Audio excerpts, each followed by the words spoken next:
Hər vaxtınız xeyirli olsun. Bugünkü lisey və gimnaziyalara qəbul imtahanının suallarından bir neçəsindən tanış olaq. Deyir ki, qonşu bucaqlardan biri digərindən 40% azdırsa, böyük bucağı tapın. Yəni biri x-dir, biri isə 40% azdırsa, x çıxılsın 40%-yə dədə çevirəndə eləyir. 40-ı 100-ə bölürük, təbii ki, eləyir x çıxılsın 0,4x. Təkrarən çəkirəm. Bir bucağımız x, digər bucağımız x çıxılsın 0,4x. Yəni qonşu bucaqlardan biri x-dir, biri 0,4 çıxanda 0,6x-dir və biz də xassiyyə görə bilirik ki, qonşu bucaqların cəmi 180 dərəcədir. Deməli, x-in üstünə 0,6x gələndə eləyir 1,6x bərabərdir 180-ə.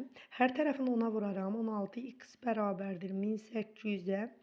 X də bərabərdir 1800-ü bölərəm 16-ya. O da eləyər 1800-ü bölək 16-ya. X də bərabər olar 112,5. Bizdən böyük bucağı soruşduğu üçün elə cavabımız 112,5-dir.